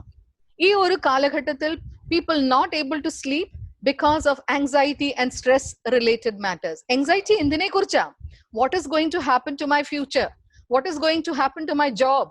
What is going to happen to my children's education? How am I going to pay the bills with the salary cut that we are going through? ഇതെല്ലാം ഒരു അനിശ്ചിത അവസ്ഥ. Till when we have a job എന്ന് പോലും ആർക്കും ഒരു ഉറപ്പില്ലാത്ത ഒരു അനുഭവം. And we have to realise ഇതൊരു 5 വർഷം 10 വർഷം മുന്നായിരുന്നെങ്കിൽ ഒരു പക്ഷെങ്കിൽ എനിക്കും നിങ്ങൾക്കും കുറച്ചുകൂടെ റെസിലിയൻസ് ഉണ്ടായിരുന്നു. എന്നാൽ ഈ 10 വർഷം life has progressed so much that we were actually at the peak of the progress, thinking everything is in our hands. എല്ലാത്തിനും ഉത്തരം എന്റെ കയ്യിലുണ്ട് എന്നുള്ളത് ചിന്തിച്ച് ഉറപ്പോടെ നടക്കുന്ന ഒരു തലമുറയുടെ മധ്യത്തിലാണ് ഇതൊരു ബോംബ് പോലെ വന്ന് വീണത്, അല്ലെ? ഒന്നിനും ഉറപ്പില്ലാത്ത ഒരു അനുഭവം. ഇതുവരെയും നമുക്ക് എന്ത് അറിയാൻ വയ്യാത്തതുണ്ടോ ഉടനെ ഗൂഗിൾ അമ്മച്ചിയുടെ സഹായം തേടുമായിരുന്നു. അപ്പോ എല്ലാത്തിനും ഉത്തരം, where should we go, how should we go, where should we buy, everything we had an answer. Alexa hotspot ഒരു പക്ഷെങ്കിൽ നിങ്ങളും കണ്ടു കാണും. നമ്മൾ വീട്ടിൽ നിന്ന് ഇറങ്ങുന്നതിന് മുമ്പ് Alexa which road has more traffic എന്ന് ചോദിച്ചു കഴിഞ്ഞാൽ Alexa was very quick to answer us. So we have the details of every movement of our life. That is what we thought. At least we thought that. We had the confidence. നമുക്കൊരു വിശ്വാസം ഉണ്ടായിരുന്നു, ഇതെല്ലാം എനിക്കറിയാം, അതുകൊണ്ട് ഞാൻ ആ വഴിയിൽ തന്നെ തിട്ടത്തോടെ യാത്ര ചെയ്യുന്ന വഴികളായിരുന്നു നമുക്ക്. പക്ഷെങ്കിൽ ഈ പാൻഡമിക് വന്നതോടുകൂടി തന്നെ എല്ലാ തിട്ടവും മാറിപ്പോയി. എല്ലാം ഒരു അനിശ്ചിത അവസ്ഥയിലേക്ക് മാറിപ്പോയി. ഞങ്ങളുടെ വീട്ടിലും അലക്സ ഹോട്ട്സ്പോട്ട് ഉണ്ട്. അപ്പൊ കഴിഞ്ഞ ദിവസം ഒരു തമാശയ്ക്ക് വേണ്ടി ഞാനും അച്ഛനും കൂടി ഇരിക്കുമ്പോൾ ഞങ്ങൾ ആ ഹോട്ട്സ്പോട്ടിനോട് ഒരു ചോദ്യം ചോദിച്ചു, when is this pandemic going to end? Alexa എപ്പോഴും പറയുന്ന പോലെ വളരെ സൗമ്യമായിട്ട് പറഞ്ഞു, sorry, I don't have an answer to this. എല്ലാത്തിനും ആൻസർ ഉള്ള അലക്സ പറയുന്നത് സോറി, ഇപ്പം തന്നെ സംസാരിക്കാൻ തുടങ്ങി അലക്സ എന്ന് പറഞ്ഞപ്പോഴത്തേക്ക്, I don't have an answer to this. അങ്ങനെയുള്ള ഒരു അവസ്ഥയിലേക്ക് ഞാനും നിങ്ങളും ഇന്നത്തെ തലമുറ വന്നപ്പോൾ they are totally clueless how to handle this situation. അവിടെയാണ് സാറേഫാത്തിലെ വിധവയും ഏലിയ പ്രവാചകനും നമ്മളെ വലിയൊരു പാഠം പഠിപ്പിക്കുന്നത്. Move from one point to the other point which God shows you. Trust in God one day at a time. നമ്മള് ആവേശത്തോടെ സമർപ്പണത്തോടെ പാടും, one day at a time, sweet Jesus lead me, അല്ലേ? അത് ഈ സമയത്ത് ഓരോ ദിവസവും ഓരോ നിമിഷവും നിൻ കൃപയിൽ ചാരിടുവാൻ എന്നൊക്കെ പഴയ മാരാമൺ കൺവെൻഷൻ ഗാനം ആവർത്തിച്ച് പാടിയതൊക്കെ ഇന്നാണ് അതിന്റെ പ്രായോഗികത നമ്മൾ മനസ്സിലാക്കുന്നത്. ഒരു ദിവസം കർത്താവെ നീ ആരോഗ്യത്തോടെ പരിപാലിച്ചെങ്കിൽ that is enough for me. So ഈ ഒരു കാലഘട്ടത്തിൽ സേവിയ സംഘത്തിന്റെ അംഗങ്ങളായിരിക്കുന്ന എനിക്കും നിങ്ങൾക്കും, അമ്മമാരായിരിക്കുന്ന എനിക്കും നിങ്ങൾക്കും, നമ്മുടെ കുഞ്ഞുങ്ങൾ നമ്മളോട് ചോദിക്കുക, അമ്മ, what is going to be about my future? അമ്മ, will I get a job after I complete my studies? Amma, I don't see any calls coming for me. Amma, I don't see any of my applications getting accepted anywhere. What is the answer? ഒരു വിശ്വാസ സമൂഹത്തിലായിരിക്കുന്ന അല്ലെങ്കിൽ ഒരു ദൈവവിശ്വാസിയായിരിക്കുന്ന ഒരു അമ്മയായ എനിക്കും നിങ്ങൾക്കും നമ്മുടെ കുഞ്ഞുങ്ങൾക്ക് പറഞ്ഞു കൊടുക്കുവാൻ സാധിക്കുമോ? Trust in him and his word obey. ഓരോ ദിവസവും ദൈവം കാണിക്കുന്ന വഴിയിൽ കൂടെ സഞ്ചരിക്കുവാനായിട്ട് തയ്യാറാകുക. അവിടെ നമ്മുടെ മോട്ടിവേഷണൽ ടോക്കോ, നമ്മുടെ വലിയ വലിയ കാര്യങ്ങളോ, നമ്മളുടെ സെർട്ടനിറ്റീസോ അതൊന്നും അല്ല ധൈര്യം കൊടുക്കുന്നത്. ഏലിയ പ്രവാചകൻ സാറിഫാത്തിലെ വിധവയ്ക്ക് ധൈര്യം കൊടുത്തത് ഒറ്റ വാക്കായിരുന്നു, ഭയപ്പെടേണ്ട. ഭയപ്പെടേണ്ട എന്നുള്ള വാക്ക് തന്റെ ജീവിതത്തിന്റെ മഹിമയിൽ ആശ്രയിച്ചുകൊണ്ടല്ല, പിന്നെ ഇസ്രായേലിന്റെ ദൈവമായ യഹോവയിൽ. അവിടെ നമുക്ക് പറയാനായിട്ടുള്ളത് യെശയ്യാ പ്രവാചകന്റെ പുസ്തകം 41 അധ്യായം 10 വാക്യമാണ് ഏറ്റവും വലിയ അഷുറൻസ്. നീ ഭയപ്പെടേണ്ട, ഞാൻ നിന്നോട് കൂടെ ഉണ്ട്. ഭ്രമിച്ചു നോക്കേണ്ട, ഞാൻ നിന്റെ ദൈവമാകുന്നു. ഞാൻ നിന്നെ ശക്തീകരിക്കും, ഞാൻ നിന്നെ സഹായിക്കും, എന്റെ നീതിയുള്ള വലം കൈ കൊണ്ട് ഞാൻ നിന്നെ താങ്ങും. ഇതാണ് ഒരു ദൈവ വിശ്വാസിയെ സംബന്ധിച്ച്, ദൈവ പൈതലിനെ സംബന്ധിച്ച് ഉറപ്പ്. So what is the certainty for us in the midst of this crisis? It is the assurance of God's promise. Let us hold on to that every day, trusting in him each day of our life. Surrender and obey. And that is what we handle the uncertainties and crisis in our life. അടുത്ത ഭാഗം, sorry, screen is playing up in between, so yeah. അടുത്തത്, moving from wise to wise response. Is it seen, Achan? Because there is certain seen, no? Yes, we can see. Okay, so moving from wise to wise response, what does that mean? നമുക്കറിയാം, ആ ഭാഗം വായിക്കുമ്പോൾ പിന്നീട് നിങ്ങൾ അത് വിശാലമായിട്ട് വായിച്ച് മനസ്സിലാക്കുക. എന്നാൽ അവിടെ വായിക്കുന്നത്, ഏലിയ പ്രവാചകൻ ആ ഭവനത്തിൽ ഉണ്ടായിരുന്നു. ക്ഷാമകാലം വളരെ ഭംഗിയായിട്ട് കടന്നുപോയി. സാറേഫാത്തിലെ വിധവയ്ക്കും അവളുടെ ചാർച്ചക്കാർക്കും എല്ലാം സന്തോഷമായിട്ട് കടന്നുപോയി. എന്നാൽ വീണ്ടും അടുത്ത ഒരു പ്രതിസന്ധി വരുന്നു. എന്താണ് പ്രതിസന്ധി? തന്റെ ഏക മകൻ പെട്ടെന്ന് ശ്വാസത്തിന് തടസ്സം ഉണ്ടായി ഈ ലോകത്തിൽ നിന്ന് മാറ്റപ്പെടുന്നു. ആ സമയത്ത് ന്യായമായിട്ടും ആ സ്ത്രീയെ സംബന്ധിച്ച ഒരു ചോദ്യമാണ്. കാരണം ഓൾറെഡി പ്രതിസന്ധിയിൽ കൂടെ കടന്നു പോകുന്ന ഒരു ഭവനം, വിധവയായ ഒരു സ്ത്രീ, അവളുടെ ഏക മകൻ പോലും ഇപ്പോൾ മാറ്റപ്പെടുന്നു. അപ്പോൾ അവൾക്ക് ചോദ്യങ്ങളുണ്ട്. എന്നാൽ അവൾ ആ ചോദ്യങ്ങളെ കൈകാര്യം ചെയ്യുന്ന ഒരു അനുഭവം നമ്മൾ മനസ്സിലാക്കണം. അവൾ എന്നാ ചെയ്ത്? അവൾ 18 വാക്യത്തിൽ, അയ്യോ ദൈവപുരുഷനെ, എനിക്കും നിനക്കും തമ്മിൽ എന്ത്? എന്റെ പാപം ഓർമ്മിപ്പിക്കേണ്ടതിനും എന്റെ മകനെ കൊല്ലേണ്ടതിനും ആകുന്നുവോ നീ എന്റെ അടുക്കൽ വന്നത് എന്ന് പറഞ്ഞു. അവൾക്ക് 2 ചോദ്യമുണ്ടായിരുന്നു. ഒന്ന്, അയ്യോ ദൈവപുരുഷനെ, എനിക്കും നിനക്കും തമ്മിൽ എന്ത്? 2, എന്റെ പാപങ്ങളെ ഓർമ്മപ്പെടുത്തുവാൻ വേണ്ടിയാണോ ഇത് ഇങ്ങനെ സംഭവിച്ചത്? There was a self reflection. അടുത്തത് ഏലിയാവിന്റെ പ്രതികരണം കൂടെ നമുക്ക് കാണാം. ഏലിയാവിന്റെ പ്രതികരണം എന്നായിരുന്നു? 19 വാക്യം, അവൻ അവളോട്, നിന്റെ മകനെ ഇങ്ങ് തരിക എന്ന് പറഞ്ഞു. അവനെ അവളുടെ മടിയിൽ നിന്നെടുത്ത് താൻ പാർത്തിരുന്ന മാളിക മുറിയിൽ കൊണ്ടുചെന്ന് തന്റെ കട്ടിലിന്മേൽ കിടത്തി. അവൻ യഹോവയോട്, എന്റെ ദൈവമായ യഹോവേ, ഞാൻ വന്ന് പാർക്കുന്ന ഇവിടുത്തെ വിധവയുടെ മകനെ കൊല്ലുവാൻ തക്കവണ്ണം നീ അവൾക്ക് അനർത്ഥം വരുത്തിയോ എന്ന് പ്രാർത്ഥിച്ചു പറഞ്ഞു. പിന്നെ അവൻ കുട്ടിയുടെ മേൽ 3 പ്രാവശ്യം കവിണു വീണു. എന്റെ ദൈവമായ യഹോവേ, ഈ കുട്ടിയുടെ പ്രാണൻ അവനിൽ മടക്കി വരുമാറാകട്ടെ എന്ന് യഹോവയോട് പ്രാർത്ഥിച്ചു. ഇവിടെ 2 പേരുടെ റെസ്പോൺസസ് പറയുവാനായിട്ട് ആഗ്രഹിക്കുന്നു. തീർച്ചയായിട്ടും മകൻ നഷ്ടപ്പെട്ടപ്പോൾ ഈ സ്ത്രീക്ക് പല ചോദ്യങ്ങൾ ഉണ്ടായിരുന്നു. ആ ഭവനത്തിലെ കുഞ്ഞ് നഷ്ടപ്പെട്ടപ്പോൾ ഏലിയ പ്രവാചകനെ സംബന്ധിച്ച് ഉത്തരം കിട്ടാത്ത ചോദ്യങ്ങൾ ഉണ്ടായിരുന്നു. But they move on from wise unanswered questions to wise response. What is the wise response? നമുക്ക് മനസ്സിലാക്കുവാനായിട്ട് സാധിക്കും. Wise response, what are the wise responses that we see here? വിവേകമുള്ള പ്രതികരണങ്ങൾ. ഒന്ന്, സ്ത്രീയുടെ വൈസ് റെസ്പോൺസ് നമുക്ക് കാണാം. അവൾ ഒരു സെൽഫ് റിഫ്ലക്ഷന് തയ്യാറായി. എന്നാൽ ഏലിയ പ്രവാചകന്റെ വൈസ് റെസ്പോൺസ് ഞാൻ കൂടുതൽ പറയുവാനായിട്ട് ആഗ്രഹിക്കുന്നു. ഒന്ന്, അവള് ചോദിച്ച ചോദ്യത്തിനൊന്നും മറുപടി കൊടുത്തില്ല. എനിക്കും നിനക്കും തമ്മിൽ എന്ത്? എന്റെ മകനെ കൊല്ലുവാൻ വേണ്ടിയാണോ നീ ഇവിടെ വന്നത് എന്നൊക്കെ ഒത്തിരി ചോദ്യങ്ങൾ ഉണ്ടായിരുന്നു. അതിന് മറുപടി കൊടുത്തില്ല. So there was a silence to that question. The second one was, അവൻ ആവശ്യപ്പെട്ടത് എന്നാ? നിന്റെ കുഞ്ഞിനെ ഇങ്ങ് തരിക. അപ്പൊ നിന്റെ കുഞ്ഞിനെ ഇന്ന് തരിക എന്ന് ആവശ്യപ്പെടുമ്പോൾ ആ ഏലിയ പ്രവാചകൻ ആവശ്യപ്പെടുന്നത് ആരോഗ്യമുള്ള ചുറുചുറുപ്പുള്ള ഒരു കുഞ്ഞിനെ അല്ല, നിർജീവമായിരിക്കുന്ന ഒരു കുഞ്ഞിനെയാണ്. ഒരു വിധവയായ സ്ത്രീയെ സംബന്ധിച്ച് അതൊരു ഭാരം തന്നെയാ. അപ്പൊ ആ ആളുടെ ഭാരം ഏറ്റെടുക്കുവാൻ തയ്യാറായ ഒരു ഏലിയ പ്രവാചകൻ. വീണ്ടും ഏലിയ പ്രവാചകൻ എന്നാ ചെയ്തേ? ആ കുഞ്ഞിനെയും കൊണ്ട് റോഡിൽ ഇറങ്ങി ദൈവത്തെ പഴി പറഞ്ഞില്ല. മാളിക മുറിയിൽ ചെന്ന് ആ കുഞ്ഞിനെയും കൊണ്ട് മുട്ടിന്മേലിരുന്ന് പ്രാർത്ഥിച്ച് ദൈവത്തോട് ചോദ്യം ചോദിച്ചു, ദൈവസന്നിധിയിൽ അപേക്ഷിച്ചു. ഇത് ഇത്രയും പറയുമ്പോൾ how do we relate it to today's situation? There are so many questions that we are bombarded with every day. Our children ask us, where is God now? Right? Why is God so cruel? Why so many people are dying? Where is your faith? Why all this is happening is around in the world?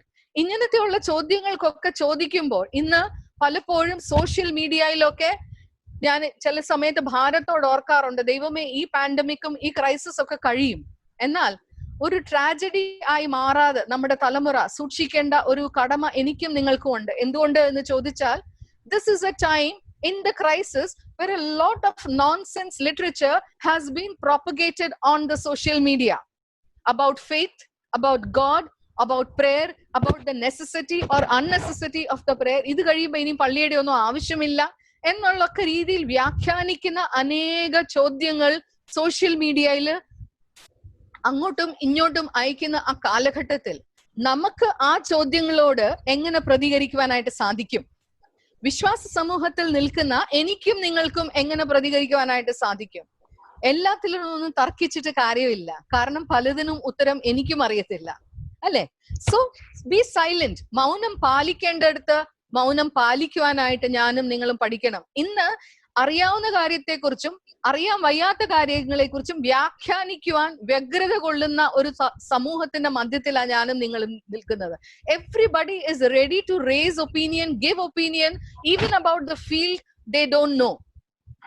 But that is the point where, as a believer, as a believing community, learn to maintain silence, not to be respond to every question that is thrown to us. എല്ലാ ചോദ്യങ്ങൾക്കും മറുപടി കൊടുക്കുവാനായിട്ട് ദൈവം ആഗ്രഹിക്കുന്നില്ല. Maintain silence. എന്നാൽ what should be done? Silence and in a closed room? No. അവിടെ വീണ്ടും ഏലിയാവ് നമ്മളെ ഓർമ്മിപ്പിക്കുന്ന ഒരു സംഗതിയുണ്ട്. വേറൊരാളുടെ ഭാരം ഒരു പക്ഷെങ്കിൽ ആ ആള് ചോദ്യം ചോദിക്കുന്നത് അവൻ്റെതായിട്ടുള്ള ക്രൈസിസിന്റെ മധ്യത്തിലും പ്രയാസത്തിന്റെ മധ്യത്തിലും ആയിരിക്കാം അത്രയും ബിറ്റർ ആയിട്ടുള്ള ചോദ്യങ്ങൾ ചോദിക്കുന്നത്. Take that burden in yourself. ആ ആളുടെ ഭാരം ഏറ്റെടുക്കുവാനുള്ള ഒരു സന്മനസ് സേവിക സംഘ കൂട്ടായ്മയിലുള്ള എനിക്കും നിങ്ങൾക്കും ഉണ്ടാകണം. എങ്കിൽ മാത്രമേ ഒരു രൂപാന്തരമോ ഒരു മാറ്റമോ സാധ്യമാകുകയുള്ളൂ. വേറൊരാളുടെ ഭാരം ഞാനും നിങ്ങളും ഏറ്റെടുത്തിട്ട് അതെന്താ ചെയ്യേണ്ടത്? അവരറിയാതെ 4 പേരിലേക്ക് പാസ് ചെയ്യുകയല്ല, പിന്നെയോ നമ്മുടെ മാളിക മുറിയിലേക്ക് പോയി മുട്ടിന്മേൽ ദൈവസന്നിധിയിൽ അവർക്ക് വേണ്ടി അഭയയാചന കഴിക്കുക എന്നുള്ളതാണ് ഒരു ദൈവ പൈതലിനെ സംബന്ധിച്ച്, ദൈവവിശ്വാസിയെ സംബന്ധിച്ച് ഈ ഒരു സാഹചര്യത്തിൽ ഏറ്റവും വലിയ കടമ, ഏറ്റവും വലിയ ഉത്തരവാദിത്വം എന്നുള്ളത് ഈ സമയം ഓർമ്മിപ്പിക്കുവാനായിട്ട് ആഗ്രഹിക്കുന്നു. So moving from the whys, that is WHY to wise responses. ഉത്തരം കിട്ടാത്ത ചോദ്യങ്ങളിൽ നിന്ന് വിവേകമുള്ള പ്രതികരണങ്ങളിലേക്ക് ഞാനും നിങ്ങളും മാറേണ്ടിയിരിക്കുന്നു. എപ്രകാരമാണ് വിവേകമുള്ള പ്രതികരണങ്ങൾ? ചിലയിടത്ത് നിശബ്ദതയായിരിക്കാം, ചിലയിടത്ത് മറ്റുള്ളവരുടെ ഭാരം നമ്മൾ ഏറ്റെടുക്കണം എന്നുള്ളതായിരിക്കാം. ആ ഭാരം ഞാൻ എന്ത് ചെയ്യുന്നു? ദൈവസന്നിധിയിൽ വെക്കുന്നു. ആ ദൈവസന്നിധിയിൽ വെക്കുമ്പോൾ തീർച്ചയായിട്ടും പ്രതിസന്ധി ഒരുമിച്ച് നേരിടുവാനായിട്ട് സാധിക്കും എന്നുള്ളതിന് യാതൊരു സംശയമില്ല. ഞങ്ങളും 10-33 വർഷം ഈ ശുശ്രൂഷയിൽ ആയിരിക്കുന്നത് കൊണ്ട് ശുശ്രൂഷയുടെ ഒരു കാലഘട്ടത്തിൽ അനേക ആളുകളിൽ പ്രതിസന്ധിയിൽ പ്രതികരിക്കുന്നത് കണ്ടിട്ടുണ്ട്. ഒരു പക്ഷെങ്കിൽ അന്നേരം അനുഭവിക്കുന്ന താൽക്കാലികമായിട്ടുള്ള ട്രാജഡിയിൽ നമ്മൾ ആ ഒരു ഭവനത്തിൽ ചെല്ലുമ്പോൾ അനേക ആളുകൾ ചോദിക്കും, ചിലപ്പോൾ പ്രിയപ്പെട്ടവരുടെ ഒരു വേർപാടിൽ ദുഃഖിക്കുന്ന ഭവനത്തിൽ ചെല്ലുമ്പോൾ അവർ പറയും, അച്ഛൻ, why did God allow this tragedy to happen in our lives? Why did my husband die so young? Why did my son have to go through this? Why did my daughter have to go through this cancer treatment? She has just started her life. ഇതൊക്കെ ചോദിക്കുമ്പോൾ മിനിസ്ട്രിയിൽ നിൽക്കുന്ന പ്രാർത്ഥിക്കുവാനായിട്ട് ചെല്ലുന്ന ഞങ്ങൾക്ക് ഉത്തരം ഒന്നിനുമില്ല. അതിനൊന്നും ഞങ്ങൾക്ക് ഉത്തരമില്ല. അവിടെ നിശബ്ദത തന്നെ പാലിക്കുക. എന്നാൽ ആ നിശബ്ദതയിൽ ആ വ്യക്തിയുടെ ഭാരത്തിൽ പങ്കുകൊണ്ട് അവരുടെ പ്രാർത്ഥന ഭാരം നമ്മുടെ ഭാരമായിട്ട് ഏറ്റെടുത്ത് പ്രാർത്ഥിക്കുവാനായിട്ട് സാധിക്കണം. എന്നാൽ വ്യത്യസ്തമായ രീതിയിലുള്ള പ്രതികരണങ്ങൾ പലപ്പോഴും കാണുവാനായിട്ട് ഇടയായിട്ടുണ്ട്. ഞങ്ങൾ വർഷങ്ങൾക്ക് മുൻപ് ശുശ്രൂഷ ചെയ്ത ഒരു ഇടവകയാണ് കൊല്ലം തേവള്ളി. നാട്ടിലെ കൊല്ലം തേവള്ളി ഒരു പക്ഷെ അറിയാവുന്ന സ്ഥലം, നിങ്ങൾക്ക് അറിയാവുന്ന സ്ഥലമായിരിക്കാം. അവിടെ ശുശ്രൂഷ ചെയ്യുന്ന സമയത്ത് ഒരു കുടുംബത്തെ പരിചയപ്പെട്ടു. വളരെയധികം ആക്റ്റീവായിട്ട് ഇടവകയുടെ എല്ലാ കാര്യങ്ങളും പങ്കുകൊള്ളുന്ന ഒരു കുടുംബം. അവർക്ക് ഒരു മകളും ഒരു മകനും, രണ്ടുപേരുടെയും വിവാഹം കഴിഞ്ഞു. മകൾ ബാംഗ്ലൂരിൽ കുടുംബമായിട്ട് ജീവിക്കുന്നു. കൊല്ലം തേവള്ളിക്ക് ശേഷം ഞങ്ങൾ ട്രാൻസ്ഫർ ആയി വന്നത് ബാംഗ്ലൂരിലോട്ടാണ്. ബാംഗ്ലൂർ ഹെബ്ബാൾ ഇടവകയിലേക്കാണ് വന്നത്. അവിടെ ശുശ്രൂഷ ചെയ്യുന്ന സമയത്ത് ഈ മകളെയും കുടുംബത്തെയും അടുത്തറിയുവാനും പരിചയപ്പെടുവാനും സാധിച്ചു. അവര് ഹസ്ബൻഡ് എയർ ഇന്ത്യയിൽ ഒരു നല്ല ഓഫീസറായിട്ട് വർക്ക് ചെയ്യുന്നു. Wife house wife, educated house wife. ഒരു മോൻ മാത്രമുണ്ട്. അന്ന് അവൻ ഹൈസ്കൂളിൽ പഠിക്കുന്ന കാലം. ആൻഡ് വളരെയധികം ക്രിസ്തീയ സാക്ഷ്യത്തോടും സമർപ്പണത്തോടും ജീവിക്കുന്ന ഒരു കുടുംബം. അങ്ങനെ കുറച്ചുകൂടെ അവരുമായിട്ട് അടുത്തിടപെടുവാനൊക്കെ സാധിച്ചു. എന്നാൽ വർഷങ്ങൾക്ക് ശേഷം ഞങ്ങൾ വേറെ സ്ഥലങ്ങളിലൊക്കെ മാറിപ്പോയി. അവരും അവിടെ നിന്ന് ട്രാൻസ്ഫർ ആയിപ്പോയി. 2 വർഷങ്ങൾക്ക് മുൻപ് ഈ കൊല്ലത്തുണ്ടായിരുന്ന ആ അങ്കിൾ ഞങ്ങളെ വിളിച്ച് പെട്ടെന്ന് ഒരു ദിവസം ഫോൺ കോൾ വന്നപ്പം പറഞ്ഞു, ആ മകളുടെ ഹസ്ബൻഡ് റോയ് എന്ന പേര് ഒരു ഹാർട്ട് അറ്റാക്കിൽ, സിവിയർ ആയിട്ടുള്ള ഹാർട്ട് അറ്റാക്കിൽ ഹോസ്പിറ്റലിൽ കൊണ്ടുചെല്ലുന്നതിന് മുൻപ് മരിച്ചുപോയി. അപ്പം കേട്ടപ്പോൾ ഞങ്ങൾക്ക് ഷോക്കായിരുന്നു. For them also it was a bigger shock. എന്ന് ആ സമയത്ത് ഞാൻ ആ മകളെ വിളിച്ച് ധൈര്യപ്പെടുത്താൻ വാക്കുകളൊന്നും ഇല്ല. കുറച്ചു നേരം അവള് പറയുന്ന കാര്യങ്ങളൊക്കെ കേട്ടു ഫോൺ വെച്ചു. അന്ന് ആ 2 വർഷം മുൻപ് ഇടയ്ക്കിടയ്ക്കൊക്കെ വിളിക്കുമായിരുന്നു. പിന്നെയും ബന്ധങ്ങൾ നഷ്ടപ്പെട്ടു. കഴിഞ്ഞ മാസം വീണ്ടും ഈ മകളെ വിളിക്കുവാനായിട്ടിടയായപ്പോൾ അവളുടെ വിശ്വാസത്തിന്റെ ഒരു വളർച്ചയെ കുറിച്ചാണ് ഞാൻ പറയുവാനായിട്ട് ആഗ്രഹിക്കുന്നത്. What she said was, Kochima, we had a very good Christian committed family life. Everything was going so good and smooth. Roy was such a nice husband and he was very much dedicated and devoted to God. അന്ന് പെട്ടെന്ന് നെഞ്ചുവേദന ഉണ്ടായപ്പോൾ ഹോസ്പിറ്റലിൽ കൊണ്ടുപോയ സമയത്ത് ആംബുലൻസിൽ ഇരുന്ന് ഞാൻ റോയുടെ കൈ പിടിച്ച് പ്രാർത്ഥിച്ചു, ദൈവമേ ജീവൻ തിരിച്ചു കൊടുക്കണമേ. എന്നാൽ ആ പ്രാർത്ഥിച്ചുകൊണ്ടിരിക്കുന്നതിന്റെ സമയത്തും എന്റെ മനസ്സിലെ പ്രാർത്ഥനയായിരുന്നു, നിന്റെ ഹിതം എന്താണെന്നുള്ളത് അത് നടക്കട്ടെ എന്നുള്ളത് പ്രാർത്ഥിച്ചു. ഹോസ്പിറ്റലിൽ കൊണ്ടുവന്നപ്പോൾ ഡോക്ടേഴ്സ് ഡിക്ലെയർഡ് ബ്രോട്ട് ഡെഡ്. അന്ന് ദൈവത്തോട് വലിയ ഒരു പ്രയാസം തോന്നിയെങ്കിലും വീണ്ടും മകനെ വളർത്തുവാൻ വേണ്ടി ജീവിതം തിരിച്ചു പിടിച്ചു. മകൻ നന്നായിട്ട് പഠിക്കുന്ന ഒരു മോന്, അവൻ MBBS മാംഗ്ലൂരിൽ പൂർത്തീകരിച്ചു. അതിനുശേഷം ഇപ്പോൾ MDക്ക് അഡ്മിഷൻ കിട്ടി മാംഗ്ലൂരിൽ ജീവിക്കുന്നു. ഈ അമ്മയും മകനും മാംഗ്ലൂരിലാണ് താമസിക്കുന്നത്. അപ്പൊ ഈ സുബു എന്നോട് അനുഭവം പറഞ്ഞത്, ഈ 2 വർഷത്തിന്റെ ഇടയിൽ ഒരു ദിവസം പോലും രാവിലെ എഴുന്നേറ്റ് റോയെ ഓർക്കാത്ത ദിവസം ഇല്ല. ഒരു ദിവസം പോലും കരയാത്തതില്ല. ഒരു ദിവസം പോലും ഇനിയും എത്ര വർഷം ഞാൻ തനിയെ ജീവിക്കണം എന്ന് ചിന്തിക്കാത്ത ദിവസങ്ങളില്ല. എന്നാൽ അങ്ങനെ ചിന്തിക്കുമ്പോഴൊക്കെ ദൈവം എനിക്ക് സമാധാനം നൽകുന്നു. ഓരോ അനുഭവത്തിലും ഓരോ കാര്യത്തിനു വേണ്ടി ഞാൻ ബാങ്കിലോ കടയിലോ മറ്റേത് ഓഫീസസിലും കയറി ഇറങ്ങുമ്പോഴൊക്കെ ഞാൻ പണ്ട് ഇതൊന്നും ചെയ്തിട്ടില്ല, കണ്ടിട്ടില്ല. എനിക്ക് മുൻപ് ദൈവം അവിടെ ആളുകളെ ഒരുക്കി പ്രവർത്തിക്കുന്നു. അപ്പോ സുബു പറയുന്ന അനുഭവം ഒന്നെനിക്ക് മനസ്സിലായി. ദൈവത്തിന്റെ സമയത്ത് ദൈവം റോയെ തിരിച്ചു വിളിച്ചെങ്കിലും ദൈവം ഒരു ആവശ്യങ്ങളിലും എനിക്ക് മുടക്ക് വരുത്താതെ ദൈവം എന്നെ നടത്തുന്നു. ഇന്ന് റോയ് ഇല്ലാത്തതിന്റെ വിഷമം എനിക്കുണ്ട്. പക്ഷെങ്കിൽ ദൈവത്തിന്റെ സാന്നിധ്യം ഞാൻ അധികമായിട്ട് അനുഭവിക്കുന്നു. അത് കേട്ടപ്പം എനിക്ക് അവളുടെ ആ ഒരു വിശ്വാസത്തിന്റെ മെച്യൂരിറ്റിയെ കുറിച്ച് ചിന്തിക്കുവാനായിട്ട് സാധിച്ചു. ഒരു പക്ഷെങ്കിൽ പ്രസംഗിക്കുന്ന എനിക്കോ അത്രയും മെച്യൂരിറ്റി ഉണ്ടോ എന്ന് ഞാൻ എന്നോട് തന്നെ ചോദിച്ചു. എന്നെ കേൾക്കുന്ന പ്രിയമുള്ളവരെ, ഈ ഒരു കാലഘട്ടത്തിൽ എനിക്കും നിങ്ങൾക്കും ഒത്തിരി ചോദ്യങ്ങൾ ഒരു പക്ഷെങ്കിൽ നമ്മുടെ പ്രിയപ്പെട്ടവരായിരിക്കും നമ്മളോട് ചോദിക്കുന്നത്, നമ്മുടെ മക്കളായിരിക്കും നമ്മളോട് ചോദിക്കുന്നത്, നാം തന്നെ നമ്മളോട് ചോദിക്കും, ദൈവം എവിടെ, അല്ലെ? ദൈവം എന്തുകൊണ്ട് ഇങ്ങനെ ക്രൂവലായിട്ട്? ഈ ചോദ്യങ്ങളൊക്കെ ചോദിച്ച് നമുക്ക് തല തല്ലാമെന്നുള്ളതല്ലാതെ ഒരു മതിലിന് മേൽ തല ഇടിക്കുന്നത് പോലെ ഇടിക്കാമെന്നുള്ളതല്ല. അതിന് ഉത്തരങ്ങളൊന്നുമില്ല. അതുകൊണ്ട് ആ ചോദ്യങ്ങളിൽ നിന്ന് മാറി പ്രതിസന്ധിയുടെ മധ്യത്തിൽ വിവേകമുള്ള പ്രതികരണങ്ങളിലേക്ക് നീങ്ങുക. How is the wise responses? We talked about it. മൂന്നാമത്തേതും അവസാനത്തെ ആശയം കൂടെ പറഞ്ഞ് ഞാൻ എന്റെ ഈ ഒരു ശുശ്രൂഷ അവസാനിപ്പിക്കാം. 24-ാമത്തെ വാക്യം, discovering the eurekas for divine purpose. 24-ാമത്തെ വാക്യത്തിൽ നാം കാണുന്നത്, നീ ദൈവപുരുഷൻ എന്നും നിന്റെ നാവിന്മേലുള്ള യഹോവയുടെ വചനം സത്യമെന്നും ഞാൻ ഇതിനാൽ അറിയുന്നു എന്ന് പറഞ്ഞു. ഈ സറഫാത്തിലെ വിധവ ആദ്യം എലിയ പ്രവാചകൻ ആ ഭവനത്തിൽ വന്നപ്പോൾ ഒരു ദൈവപുരുഷൻ എന്നുള്ളതേ തിരിച്ചറിഞ്ഞുള്ളൂ. എന്നാൽ ഇപ്പോൾ അനുഭവങ്ങൾ അവൾക്ക് പുതിയ തിരിച്ചറിവുകൾ നൽകി. എന്താ തിരിച്ചറിവ് നൽകിയത്? നീ ദൈവപുരുഷൻ എന്നും നിന്റെ നാവിൽ നിന്നുള്ള വചനം സത്യം എന്നും ഞാൻ അറിയുന്നു. അപ്പൊ ഇതുവരെ അവൾക്കൊരു ഇൻഫർമേഷണൽ നോളജ് ആയിരുന്നു, ഇപ്പോൾ അവൾക്ക് എക്സ്പീരിയൻഷ്യൽ നോളജ് ആയി മാറി. ഇപ്പോൾ അവൾക്ക് ഇതുവരെ കേട്ടറിവേ ഉള്ളായിരുന്നു, ഇപ്പോൾ അവൾക്ക് അനുഭവത്തിൽ നിന്ന് അറിവായി മാറി. എന്തായിരുന്നു അറിവ്? ദൈവപുരുഷന് മാത്രമേ ആദ്യം അറിവുണ്ടായിരുന്നു. തിരിച്ചറിവ് എന്തായി മാറി? സത്യദൈവത്തെക്കുറിച്ചും സത്യവചനത്തെക്കുറിച്ചും ഈ സ്ത്രീക്ക് ഒരു തിരിച്ചറിവ് ഉണ്ടായി. പ്രിയമുള്ളവരെ, ഈ ഒരു പ്രതിസന്ധിയുടെ കാലഘട്ടത്തിൽ തിരിച്ചറിവുകൾ എന്റെയും നിങ്ങളുടെയും ജീവിതത്തിൽ ഉണ്ടായിട്ടുണ്ടോ? ഈ 6 മാസം ഞാനും നിങ്ങളും അനുഭവിച്ച ഈ ക്രൈസിസിൽ കൂടെ കടന്നു പോകുമ്പോൾ what are some of the eurekas that we have learned, identified?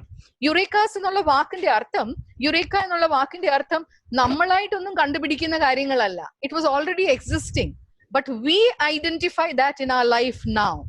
അതൊക്കെ ഓൾറെഡി ഉണ്ടായിരുന്ന കാര്യങ്ങളാ, ഇപ്പോൾ നമുക്കത് തിരിച്ചറിയുവാനായിട്ട് സാധിക്കുന്നു.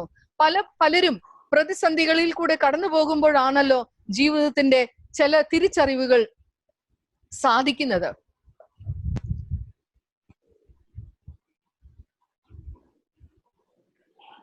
ഇന്ന് ഒരു 5 മാസം മുൻപ് വരെയുള്ള ഒരു കാലഘട്ടം ഞാനും നിങ്ങളും ചിന്തിക്കുമ്പോൾ പലപ്പോഴും നമ്മൾ സമ്മതിച്ചേ മതിയാവും. ലോകത്തിന്റെ ഒരു പോക്ക് അല്ലെ, പല ന്യൂസും പല സംഭവങ്ങളും നമ്മുടെ ചുറ്റിലും ഒക്കെ നമ്മൾ കാണുമ്പോൾ നമ്മൾ പറയും, അയ്യോ ദൈവമേ, ലോകത്തിന്റെ ഒരു പോക്ക് ഇങ്ങനെ ആയിപ്പോയല്ലോ. ദൈവം ഇങ്ങനെയാണോ ലോകത്തെ കുറിച്ച് ആഗ്രഹിച്ചത്? ഇതിനൊരു മാറ്റം വന്നേ മതിയാവൂ എന്നുള്ളത് ഞാൻ തന്നെ പല കൗൺസിലിംഗ് സെഷൻസിൽ ഇരിക്കുമ്പോൾ, പല കേസസ് കേൾക്കുമ്പോൾ എനിക്ക് തന്നെ തോന്നിയിട്ടുണ്ട്. എന്തുകൊണ്ട് മനുഷ്യൻ ഇങ്ങനെ അങ്ങ് മൃഗീയമായിട്ട് മാറുന്നു എന്നുള്ള ചോദ്യങ്ങൾ എന്റെ മനസ്സിൽ ചിന്തിച്ചിട്ടുണ്ട്. തീർച്ചയായിട്ടും ഓരോ പ്രായത്തിന്റെ ഘട്ടത്തിൽ നിൽക്കുന്ന നിങ്ങളും പരസ്പരം സംസാരിച്ചു കാണും, ഈ ലോകം ഇങ്ങനെയൊന്നും അല്ലായിരുന്നു ആകേണ്ടത്. ദൈവത്തിന് ലോകത്തെ കുറിച്ചുള്ള സ്വപ്നം ഇതല്ലായിരുന്നു. there needs to be a change. ഒരു പക്ഷെങ്കിൽ ഈ ഒരു ക്രൈസിസിൽ കൂടെ കടന്നു പോകുമ്പോൾ there are some realizations that we have got now on which we will rebuild our lives again when we return to another new normal. പുതിയ ഒരു കാലഘട്ടത്തിലേക്ക് പ്രവേശിക്കുമ്പോൾ ACDC, before corona and after corona, right? After corona, when we start a life, there should be a new foundation on certain realizations that we have got or understood during this crisis time. അതിനാണ് rebooting എന്നുള്ള ഒരു വാക്ക് കമ്പ്യൂട്ടറിൽ നമ്മൾ ഉപയോഗിക്കും. എന്താ അതിന്റെ അർത്ഥം? Technology ഫീൽഡിലുള്ളവർക്ക് അറിയാം. Rebooting is when a computer stops functioning depending on the maximum efficiency. ഒരു കമ്പ്യൂട്ടർ പ്രവർത്തിക്കുന്നതിന് ഒരു എഫിഷ്യൻസി ഉണ്ട്. എന്നാൽ അതിൽ ഏതെങ്കിലും ഒരു വൈറസ് അറ്റാക്ക് ചെയ്യുമ്പോഴാണ് we realize that we need to reboot the computer.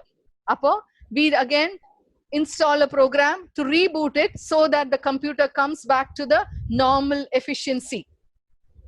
അത് തന്നെ ഇന്ന് ലോകത്തിന് സംഭവിക്കുന്നു എന്ന് ഞാനും നിങ്ങളും തിരിച്ചറിയേണ്ടതായിട്ടിരിക്കുന്നു. God is wanting to reboot this world. That is good. But where does he begin? From you? From the neighbor? From the people in the church? No. He wants to begin from me. ഈ rebooting എന്നിൽ നിന്ന് തുടങ്ങണമേ എന്നുള്ള തിരിച്ചറിവാണ് ഈ പ്രതിസന്ധിയുടെ കാലഘട്ടത്തിൽ എനിക്കും നിങ്ങൾക്കും ഉണ്ടായിട്ടുണ്ടെങ്കിൽ തീർച്ചയായിട്ടും പുതിയ നിയോഗങ്ങൾ ദൈവം നമ്മളെ ഏൽപ്പിക്കുന്നതായിട്ട് നമുക്ക് മനസ്സിലാക്കുവാനായിട്ട് സാധിക്കും. വിവിധ പ്രായത്തിലുള്ള ആളുകളോട് അടുത്തിടപെടുവാനായിട്ട് സാധിക്കുന്നത് കൊണ്ട് തന്നെ പലരോടും സംസാരിക്കുമ്പോൾ ഈ 6 മാസത്തിൽ അവർ പഠിച്ച പല അനുഭവങ്ങൾ പറയാറുണ്ട്. ചില ചെറുപ്പക്കാര് സംസാരിക്കുമ്പോൾ അവർ പറയും, കൊച്ചുമ madam, we understood that nothing is in our control. ഒന്നും നമ്മുടെ കയ്യിലല്ല എന്നുള്ളത് ഈ 6 മാസം കൊണ്ട് മനസ്സിലാക്കി. വേറെ ചില കുഞ്ഞുങ്ങൾ ഈ ലോക്ക്ഡൌൺ കാലഘട്ടത്തിൽ ബസ്സും ട്രെയിനും എല്ലാം സ്റ്റോപ്പ് ആയി കഴിഞ്ഞപ്പോൾ പെട്ടെന്ന് അവരൊക്കെ PGയിൽ തന്നെ സ്റ്റക്കായി. അവർക്ക് ഭവനത്തിലേക്ക് തിരിച്ചു പോകാനായിട്ട് സാധ്യമാകുന്നില്ല. അപ്പൊ ഫുഡ് ഇല്ല, കടകളില്ല, സ്വിഗ്ഗി ഇല്ല എന്നൊക്കെ ആ ഒരു അനുഭവത്തിലേക്ക് വന്നപ്പോൾ അവർ വീട്ടിലുള്ള ആ ഇൻഡക്ഷൻ സ്റ്റവില് ചോറും വെച്ച് തൈര് കൂട്ടി മാത്രം കഴിച്ച കുഞ്ഞുങ്ങൾ. അപ്പൊ അവര് പറഞ്ഞു, ഇപ്പൊ മനസ്സിലായി ചോറും തൈരും കൂട്ടിയും ജീവിക്കാം. ഇതുവരെ ബർഗറും ഫ്രഞ്ച് ഫ്രൈസും സ്വിഗ്ഗി ഓർഡറും ഇല്ലാതെ പറ്റാത്ത ഹോസ്റ്റലിൽ കഴിയുന്ന കുഞ്ഞുങ്ങൾക്കൊക്കെ പുതിയ തിരിച്ചറിവുകളായിരുന്നു. സ്ത്രീകളിലായ എനിക്കും നിങ്ങൾക്കും തിരിച്ചറിവുകൾ എന്തെന്ന് ചോദിച്ചാൽ ചിലരോടെങ്കിലും സംസാരിക്കുമ്പോൾ അവര് പറയും, അലമാരി തുറക്കുമ്പോ ഇപ്പൊ സാരിയൊക്കെ നമ്മളെ നോക്കി ചിരിക്കുക. എത്ര നാളായി ഒരു നല്ല സാരി ഉടുത്തിട്ട്. അപ്പൊ ഇത്രയൊന്നും സാരി വേണ്ട എന്നുള്ള ഒരു തിരിച്ചറിവ്, സാരി മേടിക്കണ്ട എന്നല്ല കൊച്ചമ്മ പറയുന്നത്, ഇതെല്ലാം നമ്മുടെ ജീവിതത്തിൽ വേണം. എന്നാൽ ചില തിരിച്ചറിവുകൾ നമ്മുടെ ജീവിതത്തിൽ ഉണ്ടാകണം. ഈ ഒരു പ്രതിസന്ധിയിൽ കൂടെ കടന്നു പോകുമ്പോൾ എന്താണ് ഞാൻ തിരിച്ചറിഞ്ഞത്? ഈ തിരിച്ചറിവിന്റെ അടിസ്ഥാനത്തിലായിരിക്കണം എന്റെ ജീവിതത്തിന്റെ അടുത്ത ഘട്ടം എന്നുള്ളത് തീരുമാനിക്കുമ്പോൾ തീർച്ചയായിട്ടും ഈ പ്രതിസന്ധി വേസ്റ്റ് ആയില്ല എന്ന് പറയുവാനായിട്ട് സാധിക്കും. ചെന്നൈയിലുള്ള ഒരു ഫേമസ് കാർഡിയോളജിസ്റ്റ് ആണ് ഡോക്ടർ KM ചെറിയാൻ. ഒരു പക്ഷെങ്കിൽ നിങ്ങളും കേട്ട് കാണും. ഇപ്പം 80+ ഉള്ള ഒരു doctor, still he consults the cardiology patients, consulting ഡോക്ടറായിട്ട് പ്രവർത്തിക്കുന്നു. എന്നാൽ അദ്ദേഹത്തിന്റെ ഭാര്യ കഴിഞ്ഞ മാസം ചെന്നൈയിൽ തന്നെ കോവിഡ് ബാധിച്ച് മരിക്കുവാനായിട്ടിടയായി. ആ സഹോദരിയുടെ ശവസംസ്കാര ശുശ്രൂഷയും മറ്റെല്ലാം കാര്യങ്ങളും ഒക്കെ കഴിഞ്ഞതിന് ശേഷം അവരുടെ മകൻ ഒരു വാട്സാപ്പ് മെസ്സേജ് ഫ്രണ്ട്സിന് ഫോർവേഡ് ചെയ്തു. ആ വാട്സാപ്പ് മെസ്സേജിൽ ഫോർവേഡ് ചെയ്തത് ഇപ്രകാരമായിരുന്നു: thanks to all the family and friends who stood with us during this time of crisis. സാധാരണ എല്ലാവരും ആ നന്ദി പറയുന്ന പോലെ ഈ ഡോക്ടറും നന്ദി പറഞ്ഞു. എന്നാൽ അതിന്റെ അവസാനം അദ്ദേഹം വേറെ 2-3 വാക്യങ്ങൾ കൂടെ ചേർത്തു. അതെന്തായിരുന്നു അറിയാമോ? Some of the lessons that we learned. ഒന്ന്, don't take life for granted. Don't take relationships for granted. പറയാനായിട്ട് ഉദ്ദേശിച്ചത് ജീവിതം നിസ്സാരമായിട്ട് കാണരുത്, ബന്ധങ്ങൾ നിസ്സാരമായിട്ട് കാണല്. ഐ ലവ് യു എന്ന് നമ്മുടെ വീട്ടിലുള്ളവരോട് പറയണമെങ്കിൽ say to them. I am sorry എന്ന് പറയണമെങ്കിൽ say to them. ആ ഒരു തിരിച്ചറിവ്, ബന്ധങ്ങളുടെ വിലയെ കുറിച്ചുള്ള തിരിച്ചറിവ്, ജീവിതവും ജീവനെ കുറിച്ചുള്ള തിരിച്ചറിവ്, ഈ തിരിച്ചറിവ് നമ്മൾ പരസ്പരം അങ്ങോട്ടും ഇങ്ങോട്ടും ഒരു കുടുംബത്തിൽ, ഒരു ഇടവകയിൽ, ഒരു കൂട്ടായ്മയിൽ എപ്രകാരം പെരുമാറുന്നു, അതൊക്കെ ഒരു വ്യത്യാസം അല്ലെങ്കിൽ രൂപാന്തരത്തിന് കാരണമായി തീരും. അങ്ങനെയുള്ള രൂപാന്തരം നമ്മളുടെയൊക്കെ ജീവിതത്തിൽ ഈ പ്രതിസന്ധി മൂലം ഉണ്ടാവുമെങ്കിൽ തീർച്ചയായിട്ടും അത് നമ്മുടെ ജീവിതത്തിലെ വലിയ തിരിച്ചറിവുകളായിട്ട് തന്നെ മാറും. ലാസ്റ്റ് സ്ലൈഡ് ആണ്. LOL എന്നുള്ളത് നമ്മുടെ മക്കൾ നമുക്ക് മെസ്സേജ് അയക്കുമ്പോൾ നമുക്കറിയാം, that means laugh out loud. ചിരിക്കാതെ ചിരിക്കുക എന്നുള്ളതാണ് ആ മെസ്സേജ് അയക്കുന്ന ആള് നമ്മളോട് പറയുന്നത്. എന്നാൽ അതിന് വേറൊരു വ്യാഖ്യാനം കൂടെ ഇവിടെ കൊടുക്കുവാനായിട്ട് ആഗ്രഹിക്കുന്നു. Live out loud. നമ്മൾ ആദ്യം ഈ സെഷൻ ആരംഭിച്ചപ്പോൾ പുതിയ നിയമത്തിൽ യേശു കർത്താവ് ഒരു സ്ത്രീയെ കുറിച്ച് പരാമർശിച്ചു. ആ സ്ത്രീയുടെ പേരില്ല, ആ സ്ത്രീയുടെ കുടുംബ പേരില്ല, ആ സ്ത്രീയുടെ ഡിഗ്രി ഇല്ല, ക്വാളിഫിക്കേഷൻ ഇല്ല. എന്നാൽ പേരില്ലാത്ത ഒരു വിധവ, അവളെ കുറിച്ച് യേശു കർത്താവ് പരാമർശിച്ചപ്പോൾ എന്തുകൊണ്ട് അങ്ങനെ പരാമർശിച്ചു? Because her life spoke louder than everything. അവളുടെ ജീവിതം തന്നെ സംസാരിച്ചു. പ്രിയമുള്ളവരെ, എന്നെ കേൾക്കുന്ന സെവിയ സംഘ അംഗങ്ങളെ, എന്റെ പേരോ എന്റെ ഡിഗ്രിയോ എന്റെ നേട്ടങ്ങളോ അല്ല സംസാരിക്കേണ്ടത്. പിന്നെയോ എന്റെ ജീവിതം ഇന്നത്തെ ഒരു കാലത്തിന് ഒത്തവണ്ണം സംസാരിക്കുമെങ്കിൽ മാത്രമേ രൂപാന്തരം സൃഷ്ടിക്കുവാനായിട്ട് സാധിച്ചു എന്ന് പറയുവാനായിട്ട് സാധിക്കത്തുള്ളൂ. So live out loud.